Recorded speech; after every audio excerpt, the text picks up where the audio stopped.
ಅಯೋಧ್ಯೆಯಲ್ಲಿ ಶ್ರೀರಾಮ ಮಂದಿರ ಶ್ರೀರಾಮಚಂದ್ರನ ಪ್ರತಿಷ್ಠಾಪನೆಯಾಗಿ ಇಂದಿಗೆ 1 ವರ್ಷ. ನಮ್ಮ ಮೈಸೂರು ನಗರದ ಕನ್ನಡಿಗ ಅರುಣ್ ಯೋಗಿರಾಜ್ ಅವರು ಇದೇ ಮೈಸೂರು ತಾಲೂಕು ಚಾಮುಂಡೇಶ್ವರಿ ವಿಧಾನಸಭಾ ಕ್ಷೇತ್ರದ ಆರೋಹಳ್ಳಿ ಗ್ರಾಮದಲ್ಲಿ ರಾಮದಾಸ್ ಅವರ ದಲಿತ ಮುಖಂಡರು ಅವರ ಭೂಮಿಯಲ್ಲಿ ಆ ಶಿಲೆಯನ್ನು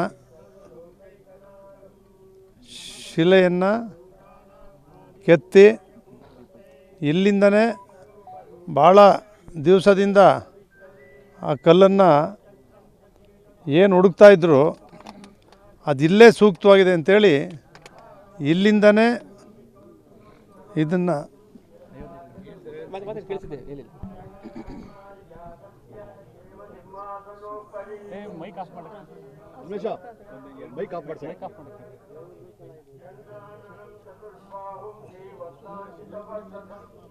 ಏನು ಮಾಡ್ತೀರ ಅಷ್ಟು ಮಾಡೋಕ್ಕೆ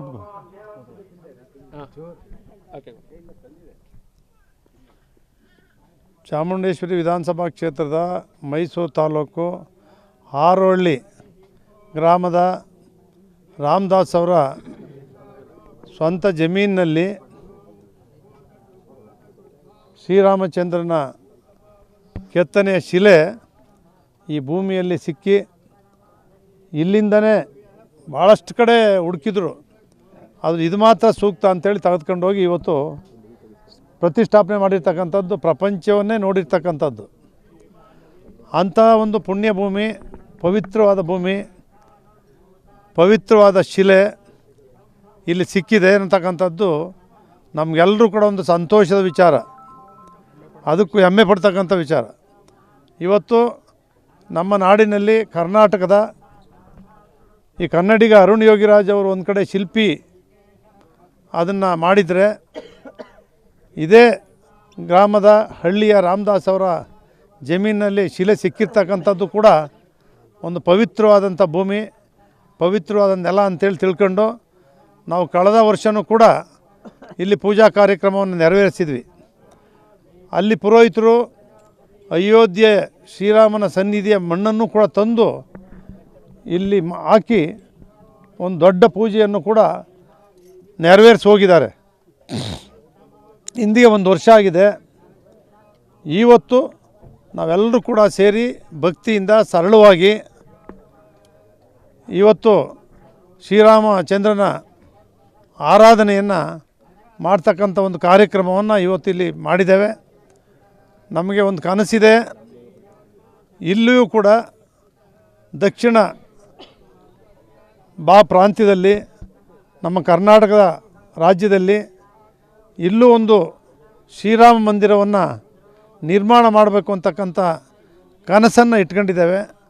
ಕಳೆದ ಬಾರಿ ಲೋಕಸಭಾ ಸದಸ್ಯರುಗಳು, ಮುಖಂಡರುಗಳು, ಶಾಸಕರುಗಳು ಎಲ್ಲರೂ ಕೂಡ ಬಂದು ಹೋಗಿದ್ದಾರೆ. ಇವತ್ತು ಇಲ್ಲಿ ಶ್ರೀರಾಮ ಮಂದಿರವನ್ನು ಕಟ್ಟಬೇಕು, ಪ್ರಾರಂಭ ಮಾಡಬೇಕು ಅಂತ ಹೇಳಿದ್ರೆ ಒಂದು ಟ್ರಸ್ಟನ್ನು ಕೂಡ ಪ್ರಾರಂಭ ಮಾಡಬೇಕಾಗ್ತದೆ. ಅದರ ಜೊತೆಯಲ್ಲೇ ರಾಜ್ಯ ಸರ್ಕಾರಕ್ಕೂ ಕೂಡ ನಾವು ಇದ್ರ ಬಗ್ಗೆ ಮನವಿಯನ್ನು, ಒಂದು ಪುಣ್ಯ ಕ್ಷೇತ್ರ ಆಗುತ್ತೆ ಇದು, ಇಲ್ಲೂ ಕೂಡ ಶ್ರೀರಾಮನ ಪ್ರತಿಷ್ಠಾಪನೆಯನ್ನು ಮಾಡೋಣ. ಶ್ರೀರಾಮಚಂದ್ರನ ಆದರ್ಶಗಳು, ಅವರ ಕಲ್ಯಾಣ ಕಾರ್ಯಕ್ರಮಗಳನ್ನು ಕೂಡ ನಮ್ಮ ಜನರಿಗೆ ತಿಳಿಸ್ತಕ್ಕಂಥದ್ದಕ್ಕೆ, ಶ್ರೀರಾಮಚಂದ್ರನ ದರ್ಶನವನ್ನು ಮಾಡಲಿಕ್ಕೆ ಪೂಜಾ ಕಾರ್ಯಕ್ರಮವನ್ನು ಇಲ್ಲಿ ನೆರವೇರಿಸ್ತಕ್ಕಂಥದ್ದಕ್ಕೋಸ್ಕರ ಒಂದು ಶ್ರೀರಾಮ ಮಂದಿರವನ್ನು ನಿರ್ಮಾಣ ಮಾಡಬೇಕು ಅಂಥೇಳಿ ನಾವು ಕನಸನ್ನು ಇಟ್ಕೊಂಡಿದ್ದೇವೆ. ಅದು ಕಾರ್ಯೋನ್ಮುಖರಾಗಿದ್ದೇವೆ. ಅದೆಲ್ಲವನ್ನು ಕೂಡ ಮಾಡ್ತಕ್ಕಂಥದ್ದಕ್ಕೆ ಎಲ್ಲರ ಸಹಕಾರವನ್ನು ಕೂಡ ನಾನು ಕೋರ್ತೇನೆ. ಯೋಜನೆ ಈಗ ಅದಕ್ಕೆಲ್ಲ ಒಂದು ಪ್ಲ್ಯಾನ್ ಬರೆಸ್ಬೇಕು, ಜಮೀನು ಕನ್ವರ್ಷನ್ ಮಾಡಿಸ್ಬೇಕು, ಒಂದು ಟ್ರಸ್ಟ್ ಮಾಡಿಸ್ಬೇಕು, ಸರ್ಕಾರದ ಗಮನ ಕೂಡ ತರಬೇಕು. ಇಲ್ಲಿ ದಾನಿಗಳು, ರಾಮರ ಭಕ್ತರಿದ್ದಾರೆ. ನಾವೆಲ್ಲರೂ ಕೂಡ ಲೋಕಸಭಾ ಸದಸ್ಯರಿರಲಿ, ಶಾಸಕರಿರಲಿ, ವಿಧಾನ ಪರಿಷತ್ ಸದಸ್ಯರಿರಲಿ, ಸರ್ಕಾರದ ಗಮನಕ್ಕೆ ತಂದು ಹೆಚ್ಚಿನ ಅನುದಾನವನ್ನು ಒದಗಿಸಿ ಸ್ವಲ್ಪ ಸುಂದರವಾದಂಥ ಒಂದು ಭಕ್ತಿಯ ರಾಮ ಮಂದಿರವನ್ನು ನಿರ್ಮಾಣ ಮಾಡಬೇಕು ಅಂತಕ್ಕಂಥ ಉದ್ದೇಶವನ್ನು ಇಟ್ಕೊಂಡಿದ್ದಾರೆ. ಎಷ್ಟು ಜಾಗ ಇರುವಂಥದ್ದು? ಎಷ್ಟಿದೆಯಪ್ಪ? ಇಲ್ಲಿ 2.5 ಎಕರೆ ಇದೆ ಸರ್. ನಾನು ಕೊಡ್ತೀನಿ ಅಂತ ಹೇಳಿರೋದು 4 ಗುಂಟೆ. ಅವ್ರ ಜಮೀನು 2.5 ಎಕರೆ ಇದೆ. ಈಗ ಸದ್ಯಕ್ಕೆ ಕಟ್ಟಲಿಕ್ಕೆ 4 ಗುಂಟೆ ಜಾಗದಲ್ಲಿ ಕಟ್ಬೋದು ಅಂತ ಅವ್ರು ಮಾತಾಡಿದ್ದಾರೆ. ಅವ್ರ ಜೊತೆ ಇನ್ನೂ ಕೂಡ ಮಾತಾಡಿ ಪ್ಲ್ಯಾನ್ ಮಾಡಿಸಿ ಅದೆಷ್ಟು ಬೇಕಾಗುತ್ತೆ ಅಂತೇಳಿ ಕೂತು ತೀರ್ಮಾನ ಮಾಡಿ ಮಾಡ್ತೇವೆ. ಯಾಕಂದರೆ CM ಕೂಡ ನಮ್ಮ ಮೈಸೂರವ್ರು ಆಗಿರೋದ್ರಿಂದ ಆದಷ್ಟು ಬೇಗ ಇದಕ್ಕೊಂದು ಅನುದಾನ ಅದಕ್ಕೆ ಅದನ್ನು ಮಾಡಲಿಕ್ಕೋಸ್ಕರನೇ ಇವ್ರ ಹತ್ರ ಎಲ್ಲ ಮಾತಾಡಿ ಅವರು ಸರ್ಕಾರ ಜೊತೆನೂ ಮುಖ್ಯಮಂತ್ರಿಗಳ ಜೊತೆನೂ ಕೂಡ ಮಾತಾಡಿ ಇದೊಂದು ಮಾಡೋಣ ಅಂತಕ್ಕಂಥದ್ದನ್ನು ಅವ್ರಿಗೆ ಮಂದಟ್ಟು ಮಾಡ್ತಕ್ಕಂಥ ಕೆಲಸ ಮಾಡ್ತೀನಿ. ಅಲ್ಲ, ಈ ಶಿಲೆ ಸಿಕ್ಕಿರೋಂಥ ಜಾಗ, ಆ ಶಿಲೆ ಜನರಿಗೆ ದರ್ಶನ ಆಗಬೇಕು, ಅದಕ್ಕೆ ಏನಾದ್ರು ವ್ಯವಸ್ಥೆ ಮಾಡ್ತಾರೆ ಅಂತ. ಅದೇನೇ ಶಿಲೆ ವಿತ್ ಶ್ರೀರಾಮಚಂದ್ರನ ವಿಗ್ರಹ, ಶ್ರೀರಾಮ ಮಂದಿರ, ಶಿಲೆಯನ್ನು ಸೇರಿಸಿ ಶ್ರೀರಾಮಚಂದ್ರನ ವಿಗ್ರಹನೂ ಕೂಡ ಪ್ರತಿಷ್ಠಾಪನೆ ಮಾಡಬೇಕು ಅಂತಕ್ಕಂಥ ಉದ್ದೇಶ ನಮ್ಮದಿದೆ. ಅದಕ್ಕೆ ಸಂಬಂಧಪಟ್ಟವ್ರನ್ನೆಲ್ಲ ಮಾತನಾಡಿ ಮಾಡಬೇಕಾಗ್ತದೆ.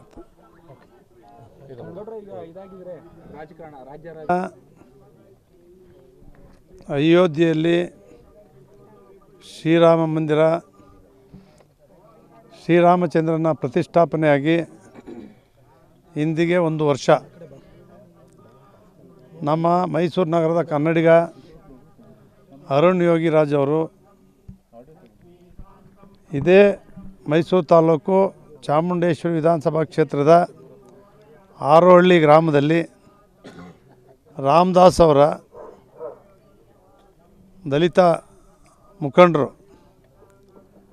ಅವರ ಭೂಮಿಯಲ್ಲಿ ಆ ಶಿಲೆಯನ್ನು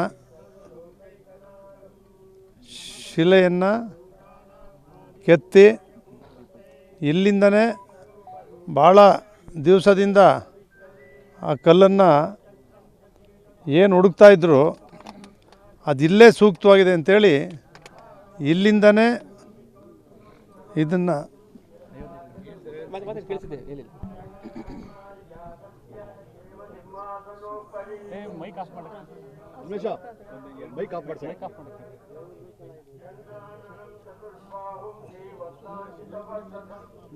ಏನು ಮಾಡ್ತೀರ ಅಷ್ಟು ಮಾಡೋಕ್ಕೆ.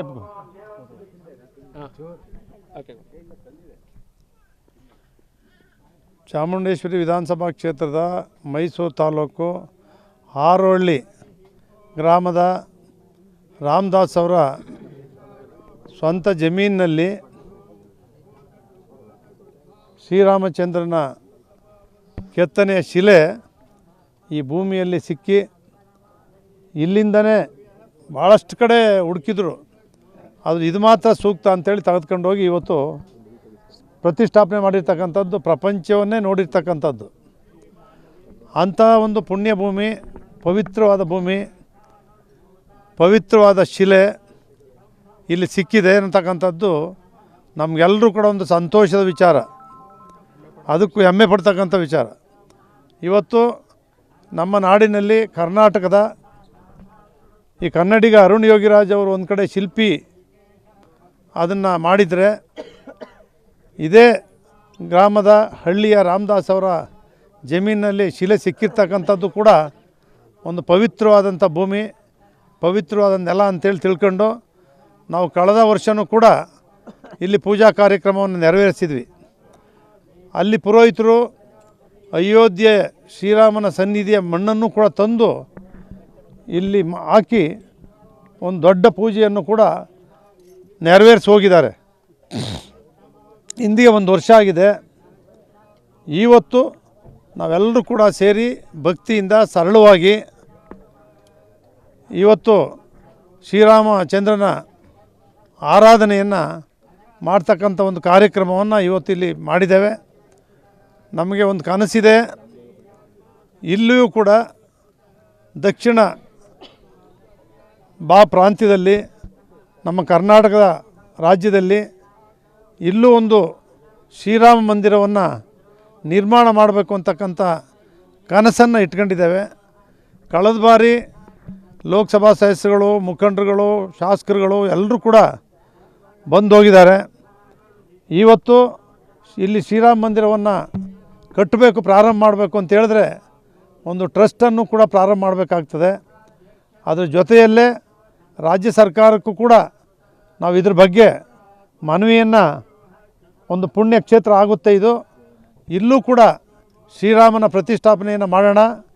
ಶ್ರೀರಾಮಚಂದ್ರನ ಆದರ್ಶಗಳು, ಅವರ ಕಲ್ಯಾಣ ಕಾರ್ಯಕ್ರಮಗಳನ್ನು ಕೂಡ ನಮ್ಮ ಜನರಿಗೆ ತಿಳಿಸ್ತಕ್ಕಂಥದ್ದಕ್ಕೆ, ಶ್ರೀರಾಮಚಂದ್ರನ ದರ್ಶನವನ್ನು ಮಾಡಲಿಕ್ಕೆ, ಪೂಜಾ ಕಾರ್ಯಕ್ರಮವನ್ನು ಇಲ್ಲಿ ನೆರವೇರಿಸ್ತಕ್ಕಂಥದ್ದಕ್ಕೋಸ್ಕರ ಒಂದು ಶ್ರೀರಾಮ ಮಂದಿರವನ್ನು ನಿರ್ಮಾಣ ಮಾಡಬೇಕು ಅಂತೇಳಿ ನಾವು ಕನಸನ್ನು ಇಟ್ಕೊಂಡಿದ್ದೇವೆ. ಅದು ಕಾರ್ಯೋನ್ಮುಖರಾಗಿದ್ದೇವೆ. ಅದೆಲ್ಲವನ್ನು ಕೂಡ ಮಾಡ್ತಕ್ಕಂಥದ್ದಕ್ಕೆ ಎಲ್ಲರ ಸಹಕಾರವನ್ನು ಕೂಡ ನಾನು ಕೋರ್ತೇನೆ. ಯಾವ ಥರ ಯೋಜನೆ ರೂಪಿಸ್ಕೊಂಡಿದ್ದೀರಿ ಅಂತ? ಯೋಜನೆ ಈಗ ಅದಕ್ಕೆಲ್ಲ ಒಂದು ಪ್ಲ್ಯಾನ್ ಬರೆಸ್ಬೇಕು, ಜಮೀನು ಕನ್ವರ್ಷನ್ ಮಾಡಿಸ್ಬೇಕು, ಒಂದು ಟ್ರಸ್ಟ್ ಮಾಡಿಸ್ಬೇಕು, ಸರ್ಕಾರದ ಗಮನ ಕೂಡ ತರಬೇಕು. ಇಲ್ಲಿ ದಾನಿಗಳು ರಾಮರ ಭಕ್ತರಿದ್ದಾರೆ.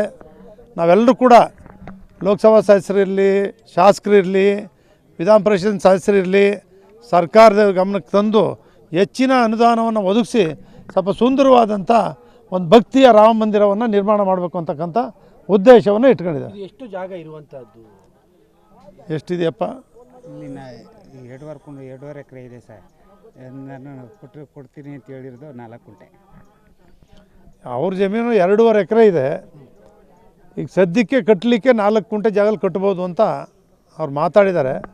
ಅವ್ರ ಜೊತೆ ಇನ್ನೂ ಕೂಡ ಮಾತಾಡಿ ಪ್ಲ್ಯಾನ್ ಮಾಡಿಸಿ ಅದೆಷ್ಟು ಬೇಕಾಗುತ್ತೆ ಅಂತೇಳಿ ಕೂತು ತೀರ್ಮಾನ ಮಾಡಿ ಮಾಡ್ತೇವೆ. ಯಾಕಂದರೆ CM ಕೂಡ ನಮ್ಮ ಮೈಸೂರವರಾಗಿರೋದ್ರಿಂದ ಆದಷ್ಟು ಬೇಗ ಇದಕ್ಕೊಂದು ಅನುದಾನ ಅದಕ್ಕೆ ಅದನ್ನು ಮಾಡಲಿಕ್ಕೋಸ್ಕರನೇ ಇವ್ರ ಹತ್ರ ಎಲ್ಲ ಮಾತಾಡಿ, ಅವರು ಸರ್ಕಾರ ಜೊತೆನೂ ಮುಖ್ಯಮಂತ್ರಿಗಳ ಜೊತೆನೂ ಕೂಡ ಮಾತಾಡಿ ಇದೊಂದು ಮಾಡೋಣ ಅಂತಕ್ಕಂಥದ್ದನ್ನು ಅವ್ರಿಗೆ ಮಂದಟ್ಟು ಮಾಡ್ತಕ್ಕಂಥ ಕೆಲಸ ಮಾಡ್ತೀನಿ. ಅಲ್ಲ, ಈ ಶಿಲೆ ಸಿಕ್ಕಿರೋಂಥ ಜಾಗ, ಆ ಶಿಲೆ ಜನರಿಗೆ ದರ್ಶನ ಆಗಬೇಕು, ಅದಕ್ಕೆ ಏನಾದ್ರು ವ್ಯವಸ್ಥೆ ಮಾಡ್ತಾರೆ ಅಂತ? ಅದೇನೇ ಶಿಲೆ ವಿತ್ ಶ್ರೀರಾಮಚಂದ್ರನ ವಿಗ್ರಹ, ಶ್ರೀರಾಮ ಮಂದಿರ, ಶಿಲೆಯನ್ನು ಸೇರಿಸಿ ಶ್ರೀರಾಮಚಂದ್ರನ ವಿಗ್ರಹವನ್ನು ಕೂಡ ಪ್ರತಿಷ್ಠಾಪನೆ ಮಾಡಬೇಕು ಅಂತಕ್ಕಂಥ ಉದ್ದೇಶ ನಮ್ಮದಿದೆ.